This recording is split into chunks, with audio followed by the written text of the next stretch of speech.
Hello, good morning students. Today we will do Mossberg spectroscopy.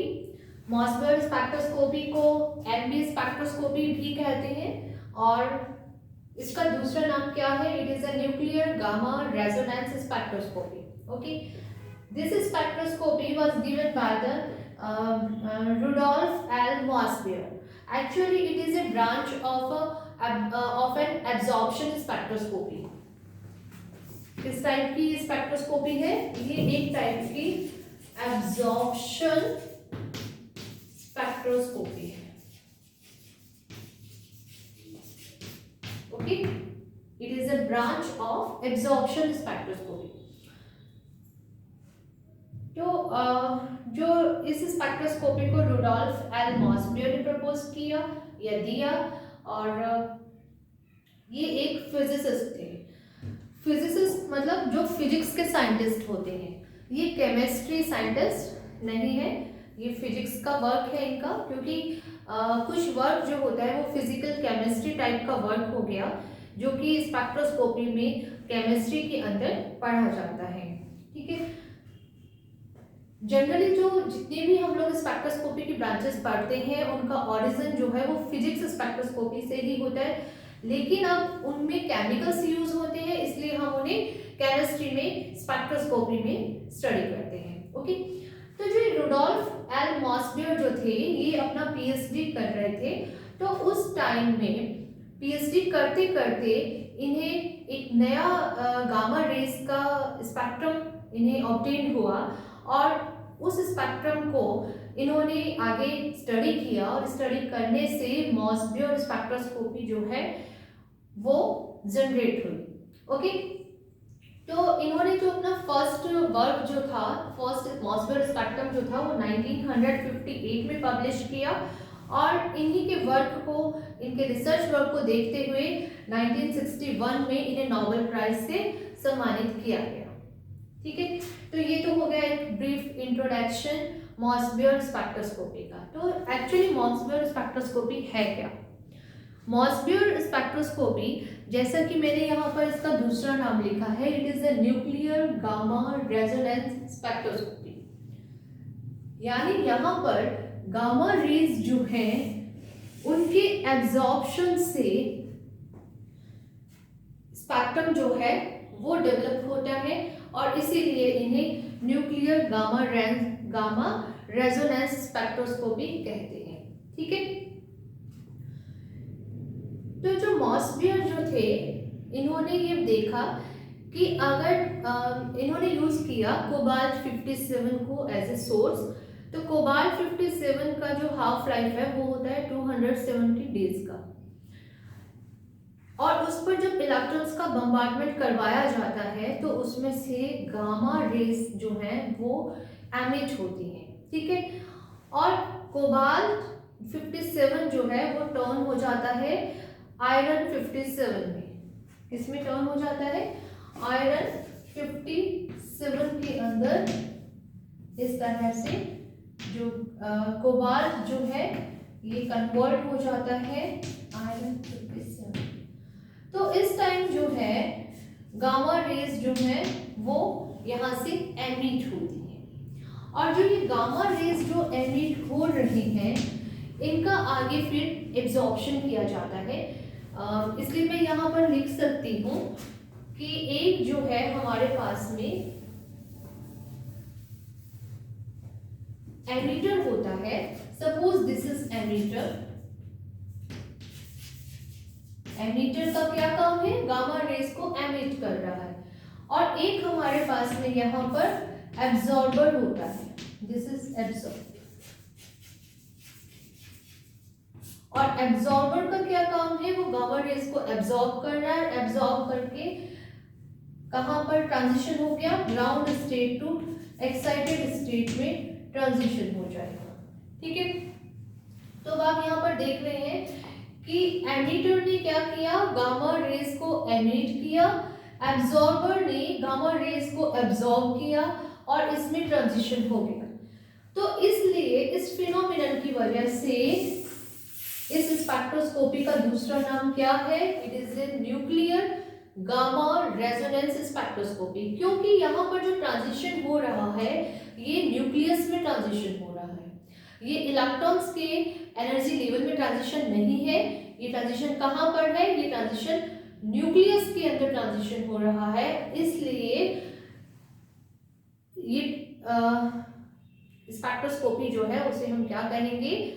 Nuclear gamma resonance spectroscopy कहेंगे। ठीक है, I hope आपको इसका जो फंडा जो है, बेस जो है वो क्लियर हो गया होगा। तो देखिए, जैसा अभी मैंने आपको बताया कि हम एक क्या लेते हैं? सोर्स लेते हैं। सोर्स जो है उसकी अपनी कुछ हाफ लाइफ होती है और वो गामा रेज को एमिट करता है।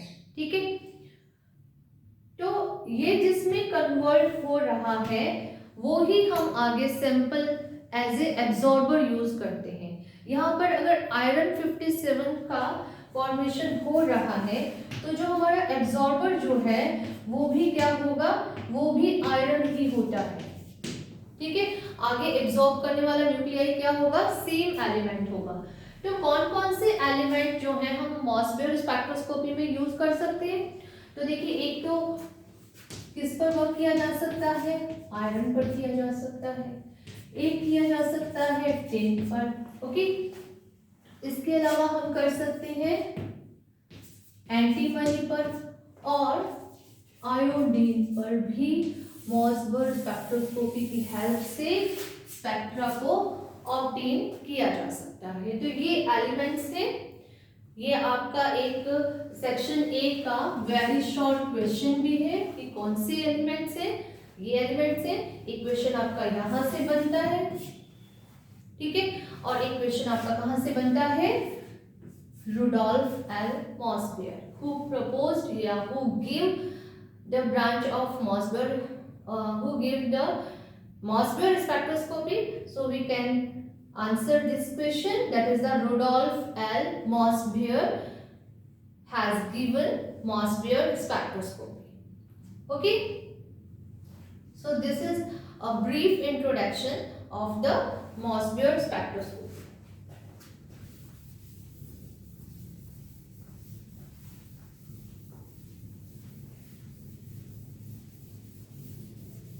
अब देखिए, आपको पता है जो गामा रेज जो है उनका जब आप रीजन देखते हैं इलेक्ट्रोमैग्नेटिक स्पेक्ट्रम में, जो मैंने आपको प्रीवियस क्लासेस में बताया था, हमने वेरी स्टार्टिंग में इसको डिस्कस किया था। तो उस इलेक्ट्रोमैग्नेटिक स्पेक्ट्रम में आप देखते हैं कि गामा रेडिएशंस का जो रीजन है वो आगे की तरफ होता है। ठीक है, सबसे आगे की तरफ था वो रीजन। तो इसका मतलब ये है कि गामा रेडिएशंस जो हैं वो बहुत ही हाई एनर्जी की रेडिएशंस हैं। ठीक है, और आपको पता है कि जब कभी भी हाई एनर्जी की रेडिएशंस एमिट होंगे तो क्या होगा? तो उसका एक एक्शन रिएक्शन के अकॉर्डिंग उसका रिएक्शन भी होगा। ठीक है, जैसे कि फॉर एग्जांपल आपको मैं बताती हूँ, अगर हम गन का एग्जांपल लेते हैं, ये न्यूटन्स का थर्ड लॉ यहाँ पर अप्लाई हो रहा है। तो गन के एग्जांपल में आपने ये एग्जांपल बहुत बार पढ़ा हुआ भी है, 9th से स्टार्ट हो जाता है, जिसमें आप इस लॉ के अंदर पढ़ते हैं कि जब गन से बुलेट बाहर की तरफ निकलती है, गन से जब फायर किया जाता है तो शोल्डर को एक झटका लगता है ना। शोल्डर जो है वो कहाँ पर जाता है? थोड़ा सा पीछे की तरफ मूव करता है। तो वो मूवमेंट क्यों है? तो वो मूवमेंट इसलिए है कि बुलेट जब आगे की तरफ निकल रही है तो उसकी काइनेटिक एनर्जी बहुत ज़्यादा है, और काइनेटिक एनर्जी बहुत ज़्यादा होने की वजह से क्या हो जाएगा? एक्शन रिएक्शन जो है वो रूल यहाँ पर लगेगा और जो हमारा शोल्डर जो है वो पीछे की तरफ मूव करेगा। ठीक है, इसी तरह से अगर मैं कहूँ कि एक बॉल को जब आप थ्रो करते हैं तो क्या आपका हाथ पीछे की तरफ आता है? नहीं, आपका हाथ वहाँ पर पीछे की तरफ नहीं आता है, इतना पीछे की तरफ नहीं आता, कोई झटका नहीं लगता है, क्योंकि बॉल की जो काइनेटिक एनर्जी जो है वो बहुत कम है। अब बॉल की काइनेटिक एनर्जी जब कम है तो वहाँ पर जो झटका लगना चाहिए था, जैसा कि गन और बुलेट का एग्जांपल में लग रहा है, वैसा झटका नहीं लगता है। तो ठीक उसी तरह से यहाँ पर आप एक टर्म पढ़ते हैं, दैट इज द रिकॉइल। इससे जब गामा रेज का एमिशन होगा, और गामा रेज की कैसी एनर्जी की है, बहुत ही हाई एनर्जी की रेडिएशंस होती है।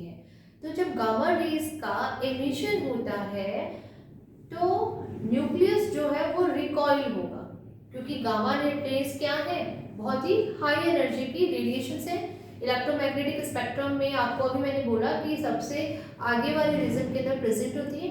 तो इसलिए हाई एनर्जी जब एमिट हो रही है तो न्यूक्लियस को भी क्या होना चाहिए, रिकॉइल होना चाहिए। तो यानी न्यूक्लियस जो है वो भी रिकॉइल होता है, और उस एस्पेक्ट में जो एनर्जी ऑफ गामा जो है वो ट्रांजिशन के लिए जो हमें मिलेगा वो क्या हो जाएगा, इसके इक्वल होगा। यानी रिकॉइल एनर्जी जो है कुछ कम हो जाएगी। जो एनर्जी ट्रांजिशन के लिए जो एनर्जी रिक्वायर्ड होती है, दैट इज द ER, तो उसमें से रिकॉइल एनर्जी को डिडक्ट कर दिया जाएगा, तभी हमें क्या मिलेगा, जो गामा रेज की एनर्जी है वो हम कैलकुलेट कर सकते हैं। ठीक है, तो जैसा अभी मैंने बोला कि जो कोबाल्ट 57 जो है उसे एज ए सोर्स यूज किया जाता है।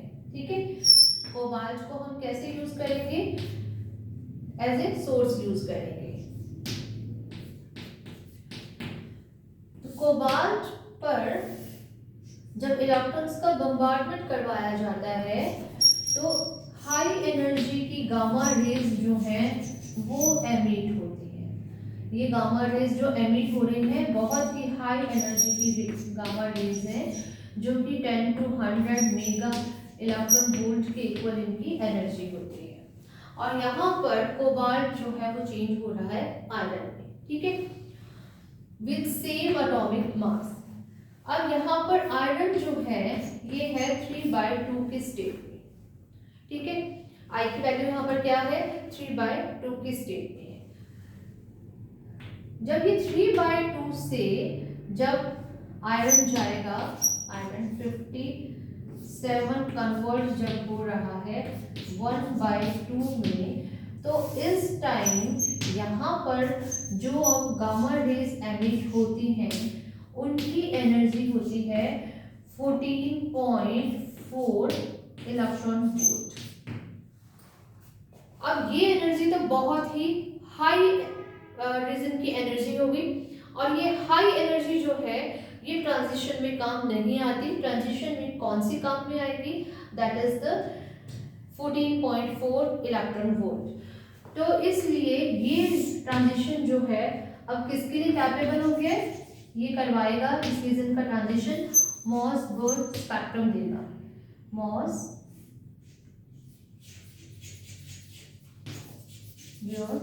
स्पेक्ट्रम लिख लो या इसको लिख देती हूँ मॉसबर्ग ट्रांजिशन जो है वो इस रीजन का ट्रांजिशन होगा। ठीक है, तो ये जो है ये अभी आपने क्या देखा है, मॉसबर्ग स्पेक्ट्रम कैसे हमें मिलेगा। तो अब इस गामा रेज को एब्जॉर्ब कर लिया जाएगा अदर आयरन सैंपल से, जो क्या हो जाएगा, एब्जॉर्बर हो जाएगा। अब एब्जॉर्बर जो है ग्राउंड स्टेट से जाएगा एक्साइटेड स्टेट में। ठीक है, गामा रेज का एब्जॉर्प्शन करेगा एब्जॉर्बर, और इनको एब्जॉर्ब करके एक्साइटेड स्टेट से वापस कहाँ पर जाएगा, ये ग्राउंड स्टेट में जाएगा।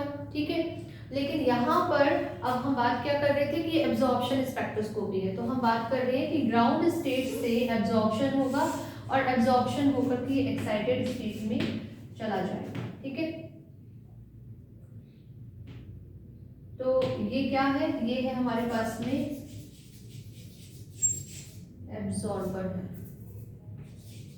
जो कि आयरन ही है। ठीक है, और आयरन जो है ये आयरन की ग्राउंड स्टेट है और ये आयरन की एक्साइटेड स्टेट हो जाएगी। तो अब ये जो एक्साइटेड स्टेट जो होती है, जहां से क्या हो रहा है, जब ये 3/2 से 1/2 में जब कन्वर्ट हो रहा है तो क्या हो रही है, गामा रे का एमिशन हो रहा है।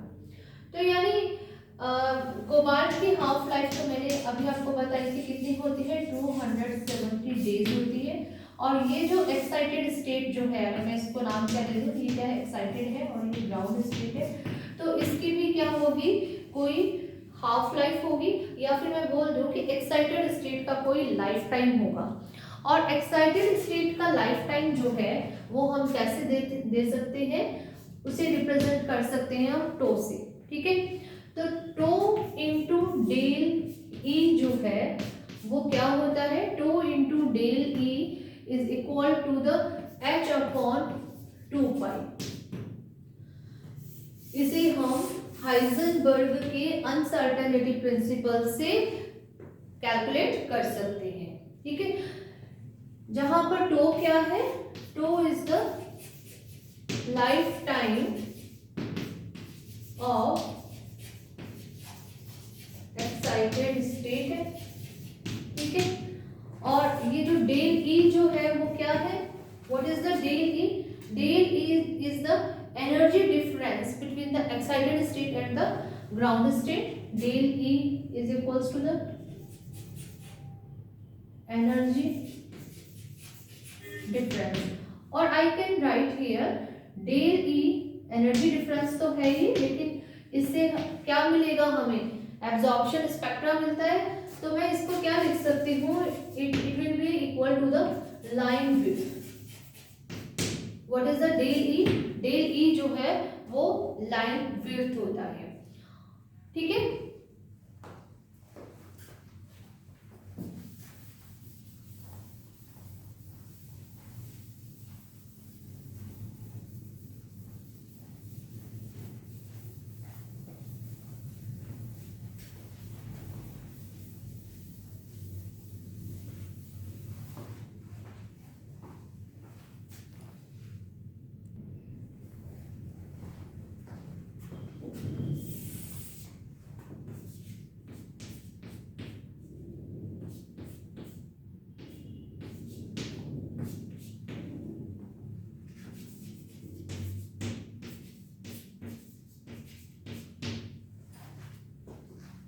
तो अगर मैं कहूँ कि लाइफ टाइम एक्साइटेड स्टेट का जो न्यूक्लियस जो है उसका हाफ लाइफ क्या होगा, तो उसका हाफ लाइफ टी हाफ से मैं रिप्रेजेंट कर सकती हूँ।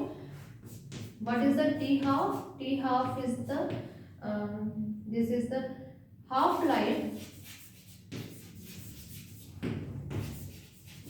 For nucleus in excited state, nucleus in excited state, okay।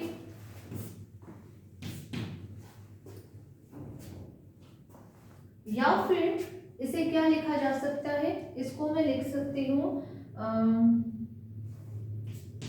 T half upon Ln2 equals to the H upon 2 pi divided by del, ठीक है। टी हाफ और Ln2 को क्या कर लिया, इस तरह से क्रॉस मल्टीप्लाई कर लिया है, इसको यहाँ पर लिया, ठीक है। तो इससे पहले हम इस इक्वेशन को दे देते हैं नंबर 1, ठीक है। और इस इक्वेशन से मैं बोल सकती हूँ मेरे पास में क्या होता है, टो इक्वल्स टू हो जाएगा H upon 2 pi divided by del E, ठीक है। और इसे मैं दे देती हूँ इक्वेशन नंबर 2। इक्वेशन नंबर 2 हो गया। अब हम इसको दे देंगे equation number 3 and this will be the equation number 4। और I know tau equals to the 1 upon decay constant, और अगर एंड द वाइस वर्सा मैं इसको क्या लिख सकती हूँ, decay constant will be equal to the 1 upon tau. Decay constant किसके इक्वल है, 1 अपॉन टो के इक्वल है, ठीक है। और 1 अपॉन टो का क्या मतलब है, H upon 2 pi del E, ठीक है।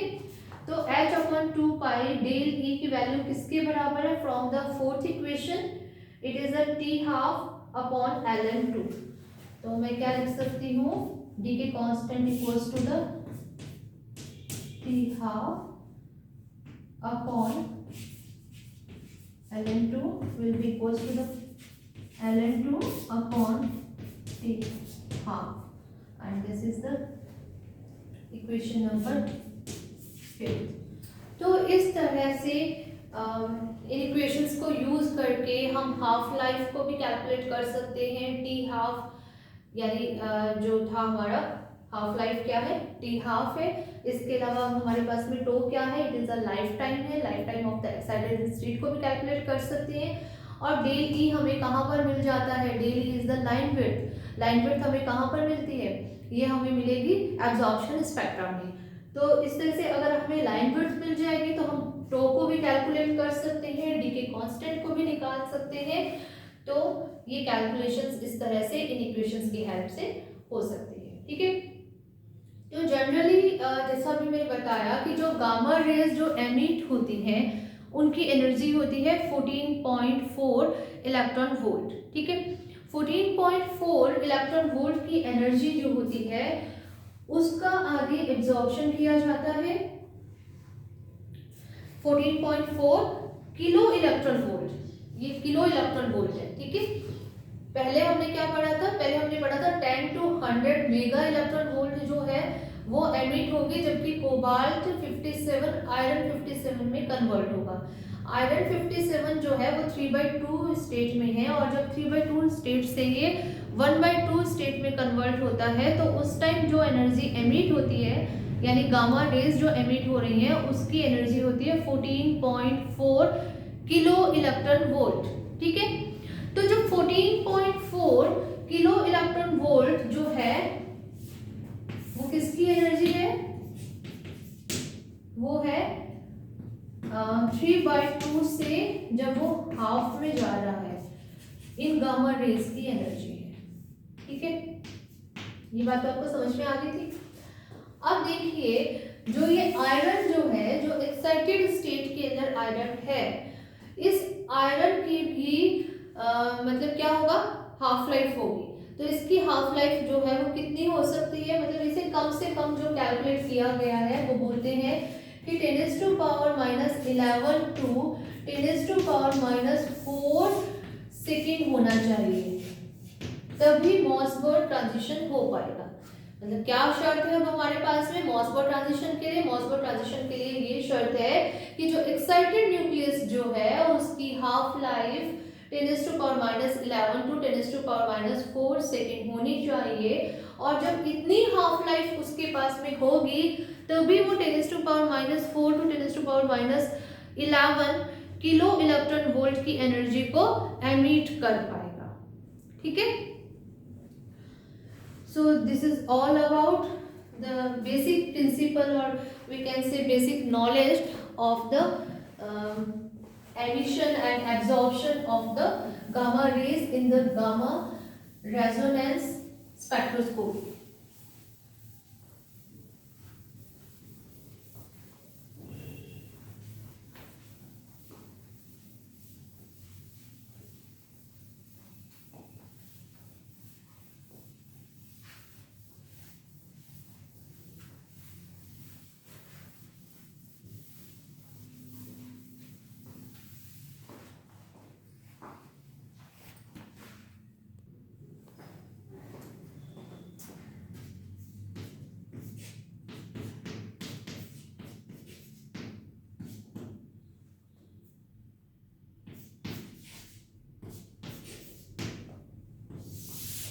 अब मॉसबर्ग स्पेक्ट्रम जब मिलेगा तो एनर्जी ऑफ एमिटेड गामा रे जो है उसे हम ई गामा से दे सकते हैं। E gamma equals to the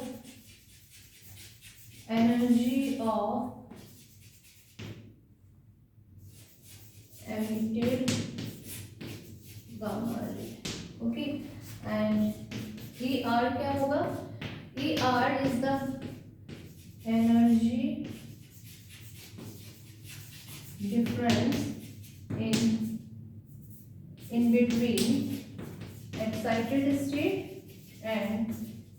ground state. And what is the D? D is the Doppler effect. And what is the Doppler effect? It is the translational motion of the nucleus. Translational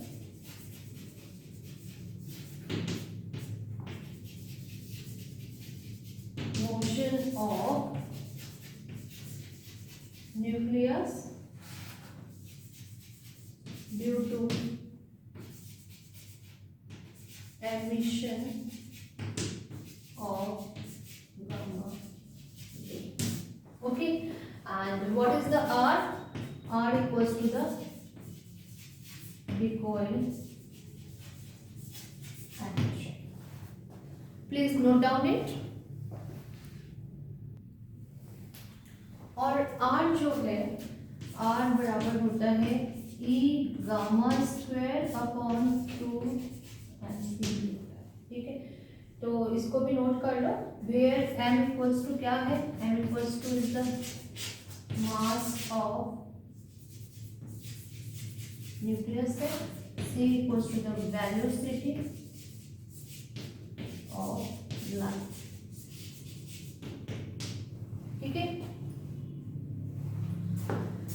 recoil का क्या मतलब है कि nucleus जो है वो क्या हो गया? रिकॉइल हो गया, यानी उसके अंदर क्या हो गई? मूवमेंट हो गई। तो r किसके बराबर हो जाएगा? हाफ mv स्क्वायर के बराबर हो जाएगा, हाफ mv स्क्वायर के इक्वल हो जाएगा, ठीक है। हाफ mv स्क्वायर का क्या मतलब है यहाँ पर? Kinetic energy. What is this? This is the kinetic energy. और अगर मैं इसको मल्टीप्लाई कर दूं m बाई m से, इसको मैं क्या कर दूं? m बाई m से मल्टीप्लाई कर दूं, तो मुझे क्या मिल जाएगा? r equals to the m square v square upon 2m, ठीक है। And we know linear momentum p, linear momentum किससे देते हैं? p equals to given by the mv। So I can write here r equals to the p square upon 2m, ठीक है। तो इस तरह से इसका एक न्यूमेरिकल भी बनता है, यहाँ से क्वेश्चन बनेगा आपका। तो रिकॉइल एनर्जी को कैलकुलेट करने के लिए न्यूमेरिकल बनता है, और ये बी सेक्शन से क्वेश्चन आता है ये वाला। तो इसके लिए रिकॉइल एनर्जी का ये वाला फॉर्मूला यूज कर सकते हैं हम लोग। और इसमें हम लीनियर मोमेंटम जो है वो क्या है? p है, और मास m जो है वो क्या है? मास ऑफ द न्यूक्लियस है। और इसके अलावा ये एक फॉर्मूला आप लोगों के पास में ही है। अगर गामा रेज की एनर्जी दी हुई है तो इसकी हेल्प से आप रिकॉइल एनर्जी को कैलकुलेट कर सकते हैं। तो ये यहाँ से न्यूमेरिकल क्वेश्चन बनते हैं, और ये आपका बेसिक प्रिंसिपल है मॉसबर्ग स्पेक्ट्रोस्कोपी का। तो नेक्स्ट क्लास में हम आगे से और डिस्कस करेंगे कि मास का क्या इफेक्ट पड़ रहा है, डॉपलर शिफ्ट क्या है, इस तरह के सेक्शन बी के क्वेश्चंस हम लोग डिस्कस करेंगे। Okay, thank you students.